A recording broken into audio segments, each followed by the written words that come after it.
Oromooti nu waliin tura.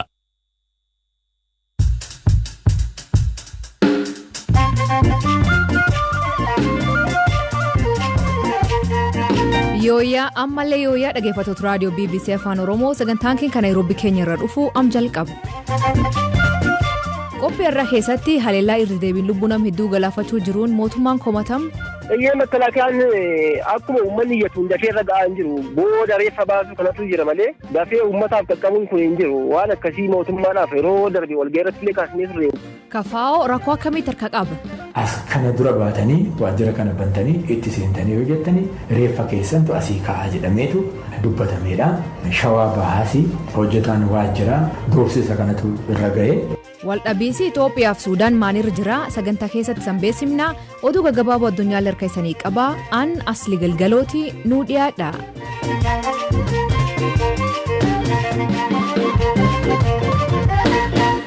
Oduu galgala kan dhaqqabeen hoogganaan Kooppareeshinii Iskaaraa Itoophiyaa ka turan Abbaa Sahaayee fi Ministeerri Haajaa Alaa ka turan Ambaasaadaasii Ummaas fi dabalatee hoogganooti TPLF afur ajjeefamuu miidiyaaleen biyya gabaasan kanneen ajjeefaman alaatti ajajootii waraana afurii fi hangaan TPLF tokko to'annoo jala oolfaman Ooppareeshinii barbaada hoogganoota TPLF deemaa jiruun dhiyootanaa hoogganoota TPLF kaaks bahat nagaa to'annoo jala oolanii turan.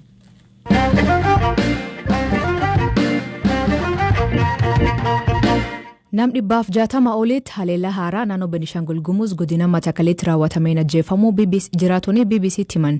Haleellaa aanaa dibaaxii ganda daalaatti galkanaan namoota ajjeesan keessaa ijoollee jiraachuu dhaabbatni mirga namoota Itoophiyaa gabaas. Jidabree nam 200 olitti haaluma wal fakkaatuun naannichaatti ajjeesan. Haal naannichikee jiru Baqalaa Toomaa jiraatota iyyaafate.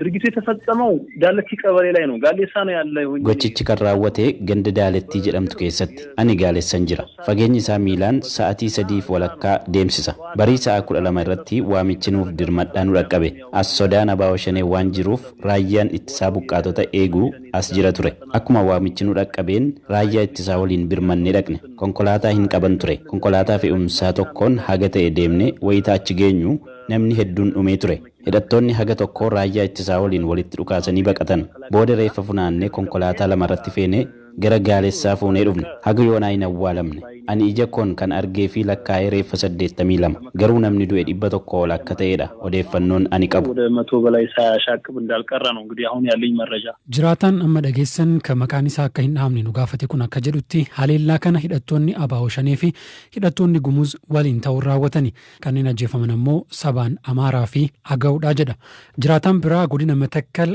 aanaa dibaaxii magaalaa gaalessaa irraa dubbifne lakkoofsi namoota ajjeefamanii 160 ol ta'uu nutti hime. Ganda daalatti jedhamtutti guyyaa kaleessaa hidhattoonni gumuz naannoo sanatti hidhatan deddeebi'anii uummata irratti loogaasa bananii turanii halkan keessaa barii jala naannoo sa'aatii 12tti haleellaa kan bananii uummanni irra keessa lafaa ture baay'een isaas ka'ee of eeggannoon goonee kan irratti haleellaa ta'e meeshaa waraanaa hanga tokko joogaa wayin qasti sajennu sanatti waraanee rasaasaan kan madaa'anis baay'een isaanii jiru hanga amma odeeffannoo ani qabutti namni 168 akka du'anittidha kan marjaan odeeffannoon naga'ee jira. Ani jiraata magaalaa Gaalessaati. Daalattiin Gaalessarraati naannoo gimmitii kiiloomeetira 10 fagaatti amma reeffi namoota achi du'anii Gaalessa keessa makiinaadhaan dhaabbataa jira. Iddoo haleellaan kun itti raawwate makalaakayaan hin turre maaliif amma koomaandii poostiin jira isaantu nageenya eega maal jedhamaa ture waan ta'eef.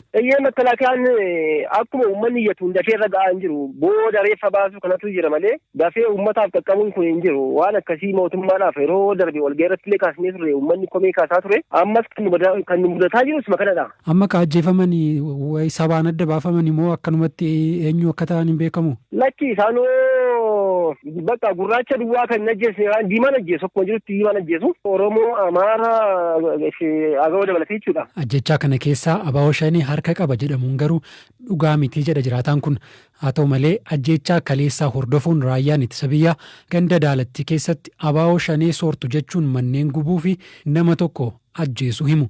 Namaa abaa'oo shanee soorti jechuudha. Manni nama lamaan sadan tokkos gubateera. Kana keessaas immoo obbo Maammoo Qanaatee kan jedhamu abbaa amantiiti. Abbaa amantii Poolistaantii Masarata Kiristoos waldaa keessatti maanguddoodha. Isaanillee lubbuun darbanii jiru. Makalaakiyaa rukkutee jechuudha. Nama idimee umuriin isaanii waggaa 85 waliidha. Har'a ganama bara ajjeesan. Mootummaan federaalaas ta'ee kan naannoo Beenishaangul Gumuz ajjechaa kana irrattis ta'ee tarkaanfii ajjechaa kana hordofee raayyaan ittisaa fudhate jechuun jiraattonni himatan irratti wanti jedhan hin jiru. Dubbi himaan Koomishinii Mirgoota Namoomaa Itoophiyaa Itoophiyaa Aaroon Maashoo haleellaa kaleessa ganda daalattii keessatti uumameen namoonni 80 ol ajjeefamuu komishinichi odeeffannoo akka qabu BBCtti himaniiru. እኛ የደረሰን መረጃ የሚያመለክተው በትላንትና ዕለት odeeffannoon nu ga'e akka agarsiisutti haleellaa kaleessaatiin namoonni 80 ol ajjeefamuudha. Umuriin isaanii ganna 245 jidduu jira. Haleellaa kana ittisuuf tarkaanfiin mootummaan federaalaa fi naannichaa fudhatan qindaa'aa ta'uu qabaa jenna.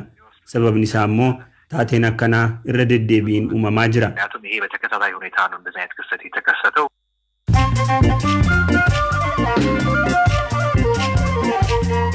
Dhaggeeffattoonni oduu gaggabaaboo addunyaa saniif dhiyeessa jalqabaan hooganaan paartii bal'aas Iskindar Nagaa harma murtii dhiyaate manni murtii olaanaa federaalaa beellama maandura ji'a 4 booda qabatee ture gabaabsuun akka lakkoofsa Itoophiyaa tamaajii 26 ragaalee abbaa alangaa dhaggeeffachuuf beellama haaraa kenne.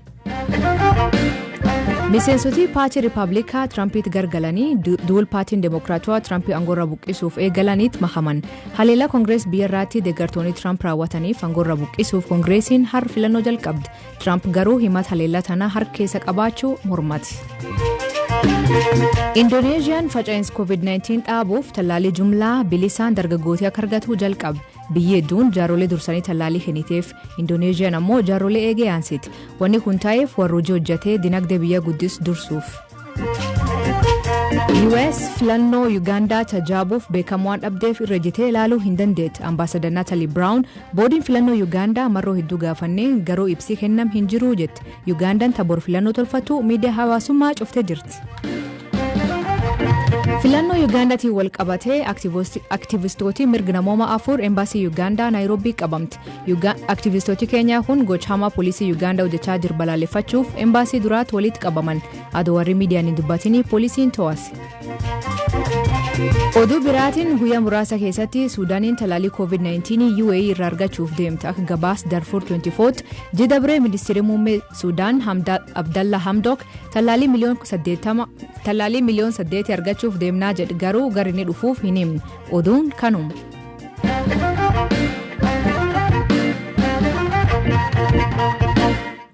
Itoophiyaa fi Suudaan walitti bu'insa daangaa biyyoota lamaan irratti uumameef quba walitti qabuu itti fufanii jiru.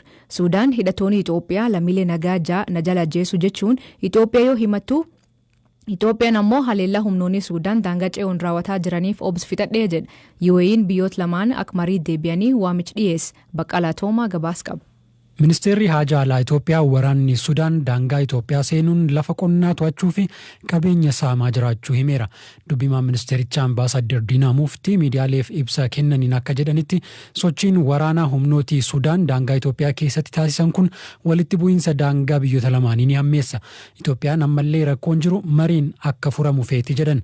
Sudaan gamasheetiin baha biyyattii naannoo Al-Quraayishaa jedhamutti hidhattoonni Itoophiyaa haleellaa raawwatan jettee akka balaaleffattu himte. Ministeerri Haajaa Alaa Sudaan ibsa baaseen haleellaa hidhattoonni naannoo Amaaraa raawwatan jedhe kana hawaasni idil addunyaa akka jidduu seenuuf balaaleffatu waamicha dhiyeesseera. Haleellaa kanaan dubartootaaf daa'imman dabalatee namoonni nagaa 6 ajjeefamaniiru jedhu aangawoonni Sudaan.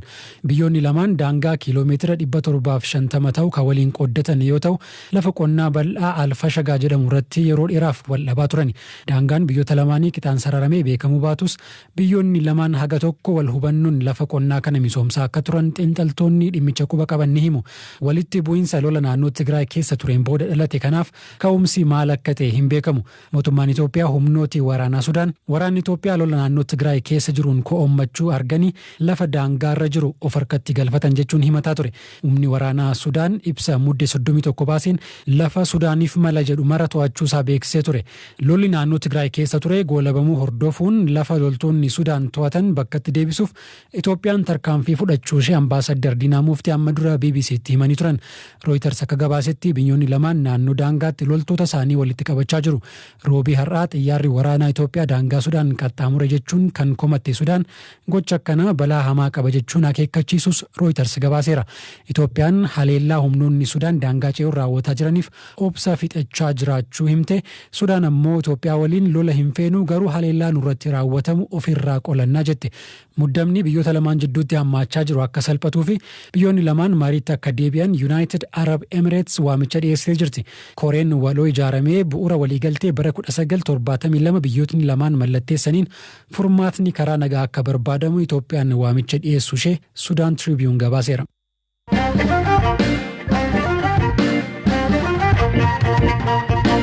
Koongireesiin Federaalawaa Oromoo haala jiruun filannoo irratti hirmaachuun rakkisa ta'ullee murtee filannoo irratti hin hirmaannuu jedhirraa hin geenne jedhe. Ibsaar miidiyaaf laateen kafaawwan miseensotaaf deeggartoonni isaanii hidhaatti tursiifamuu komatee akka gadhiifaman gaafate. Habtaamuu Xibaabuu gabaas qaba. Miseensota fi deeggartoota isaa irratti hidhaan hammaachuu kan himu kaafaa'uun akka fakkeenyatti godina Jimmaatti miseensonni isaa 200 ol hidhaarra akka jiran akkasumas Shawaa Bahaatti miseensonni isaa 700 ta'an aanaalee garaagaraa keessatti hidhamanii akka jiran ibsa har'a kenneen himeera. Kunneen godina Shawaa Bahaatti hidhaman keessaa walakkaan kan mana murtiitti hin dhiyaannedha kan jedhan dura taa'aa ittaanaan paartii Koongireesii Federaalawaa Oromoo obbo Mulaatu Gammachuu doorsisni miseensotaa fi deeggartoota isaanii irratti adeemaa jirus rakkoo isa biraa akka ta'e himaniiru. Waajjiraalee isaanii irratti saamichi fi haleellaan raawwatamuu kan himan immoo itti gaafatamaa waajjira muummee kaafaa'oo kan ta'an obbo Xurunaa Gamtaati. Wallagga Lixaa waajjirri Gimbiitti argamu cabee qabeenyi keenyas saamameera. Itti aanaan qindeessaa paartii keenya koree godina Wallagga Lixaa obbo Abrahaam Dhiyaanaas erga hidhamee waggaa ga'uudhaaf godina Harargee Lixaa kan argamu waajjirri kafaa'oo cabee qabeenyi keenya caccabee dhumeera. Harargee Bahaarratti foddaa isaatu caccabee godina Horroo Guduruu Wallaggaa godina Gujii Nagallee jechuudha. As kana dura baatanii waajjira kana bantanii itti seentanii hojjettanii reeffa keessantu asii ka'aa jedhameetu dubbatameedha. Shawaa Bahaasii hojjetaan waajjiraa doorsisa kanatu irra ga'ee. Dhaabbatichi rakkoolee mudataa jiran kunneen akka furamaniif qaamolee dhimmichi ilaallatutti iyyatus furmaata quubsaa akka hin arganne obbo Xurunaan himu. Mircaa boordeettis himanneerra, sababa miti komishiinittis iyyanneerra, waajjira muummicha ministeeraattis illee iyyanneerra. Miseensota olaanaa paartii aangoorra jirutti illee himanneerra dubbanneerra. Deebiin nuu kenname hin jiru, deebiin quubsaan hin jiru. Rakkooleen walitti daamanii dhaabichi filannoo biyyaalessaa ja'affaarratti hirmaachuusaa yaaddoo keessa akka galche kan himan obbo Xurunaa Gamtaa filannoo taanuu irratti hirmaachuu fi hirmaachuu dhabuu paartii isaanii kan gaafanne yommuu ta'u akkanaan deebisan. Hanga kanaan dura turetti hin hirmaanna jennee qophii barbaachisullee godhaa turreen. Amma yeroo ilaallu garuu yaaddoo keessa buunee jirra. Egaa koreen hojii raawwachiiftuu kafaa'u hin hirmannu kan jedhu hin murteessine hamma yoonaatti. Murtee yeroo geenyu dhimma kana baafneetu miidiyaadhaan isin ibsina. Saba keenyatti isin ibsina. Keessattuu ajjecha artiist Haacaaluu Hundeessaa booda namoonni kumaan lakkaa'aman godinaalee Oromiyaa garaagaraa keessatti hidhamuun isaanii kan yaadatamu yommuu ta'u mootummaan namoonni hidhaarra jiran ejjennoo siyaasaa qabaniin osoo hin taane yakkaan shakkamanii hidhamuu isaanii himaa tureera. Gaafiif deebii torbee muraasa dura BBC waliin taa'isaniin gorsituun boordii filannoo biyyaalessaa Itoophiyaa Sooliyaanaa Shimallis boordichi komiiwwan dhaabbilee siyaasaa irraa ka'an furuuf hojjechaa akka jiru haa ta'u malee komiiwwan tokko tokko gahee hojii boordichaa hubachuu dhabuurraa kan maddan ta'uu himanii turan. ምርጫ ቦርድ ህግ አስፈጸመ ምርጫ ቦርድ ፍርድ ቤት አይደለም ምርጫ ቦርድ አያዝ ቦርዲን ፊለኖ ሴሬራ ወቺሱ ቦርዲን ፊለኖ መነ ሙርቲ ሚቲ ቦርዲን ፊለኖ ሂን አጀጁ ቦርዲን ፊለኖ ፖሊሲ ሂን ቀቡ ከናፉ ረኮ ገሄ ቦርዲቻው በቹ ደደቡነት ፈካታ ፈኬኛፍ መኔን ሙርቲ ዲመ መነ ሙርቲ ሚሴንሶተ ፓርቲሌ ሲያሳ ሂደመኒ ኮርዶፋ ሂንጅረን ዮቴ መነ ሙርቲቻቱ ጋፈተሙ ቀባ ፖሊሲን ሂዴራ ዮቴ ቦርዲቻ ኦሶይንታኔ ፖሊሲቱ ዴቢ ከኑ ቀባ ፖሊስ ነው ምላሽ መስጠት ያለበት Koongireesiin Federaalawaa Oromoo miseensonni isaa yakki isaan irraa wanni irratti maxxanfame maqaa olaantummaa seeraatiin hidhaman jedhe akka gadhiifaman gaafateera. Kana malees qaamoleen nageenyaa akka poolisii humna addaa fi milishaa gartummaa siyaasaarraa bilisa ta'anii akka hojjetanis kaafaa'uun waamicha dhiyeessee jira. Rakkooleen filannoo itti aanu qofa osoo hin taane biyyattii yaaddoo keessa galchanii jiranis marii fi waliigaltee biyyaalessaan akka furaman dhaabichi ibsa har'a laateen gaafateera. Dhaggeeffattootni sagantaan keenya galgal kanaa ganumaa nu waliin turuu keessaniif ulfaadha isiniin jedha. Oduu dabalataa websaayit keenya BBC Afaan Oromoo irra dubbisaa qopheessan sagantaa kanaa Baqalaa Toomati kan isiniif dhiyeessan Asli Galgalooti yoo waaqidee borsaatti akkana walitti deebina nagaa waaqa kee bulaa oraa bulaa deebana hangafamaadhaan bulaa.